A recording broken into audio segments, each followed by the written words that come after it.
తారక్ కనపడంగానే అరే నువ్వు స్టూడెంట్ నెంబర్లో ఇది కదా అన్న మూమెంట్స్ ఏమన్నా? ఫస్ట్ వీక్ తర్వాత అంతకుముందు నన్ను రాజీవ్ గారు సార్ అన్న, నువ్వు అలా అలా కాదు కాదు తారక్ అలా వద్దు, మనం you call me Rajiv, we are friends you know. నేను I was trying to make em very cool. No that's okay Rajiv అని చెప్పాను.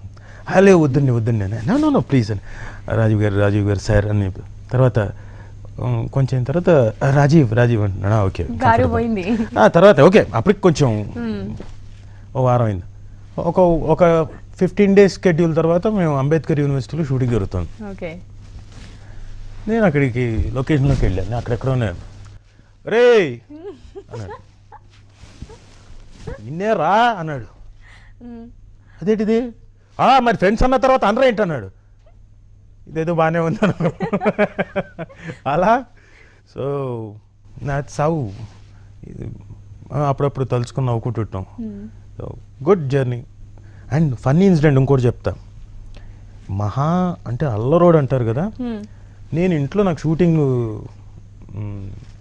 మేము చెర్లపల్లి జైల్లో షూటింగ్ జరుగుతుంది తనకి, నాకు కాదు.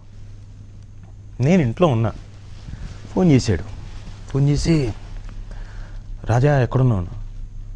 తారక్ నేను ఇంట్లో ఉన్నాను. మిగతా సినిమా ఏదో ఒకటి సీరియల్ ఏదో చేస్తున్నాను, షూటింగ్లో ఉన్నావా అన్నాడు. లేదు ఇంట్లో ఉన్నా చాలా క్యాజువల్గా. అవునా నాకు షూటింగ్ క్యాన్సిల్ అయింది రాజా, నాకేం చేయాలో తెలియట్లేదు, నేను వస్తున్నా ఇంటికి అన్నాడు. సర్రా అన్న. వచ్చాడు. వచ్చిన తర్వాత బండి ఎక్కన్నాడు. ఎక్కంటే సరే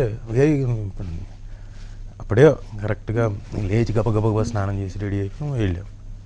ఊరికే ఇలా తిరుగుదాను. తిరగడం అలా కాదులే, నేను ఉంటా, నువ్వు వెళ్ళు.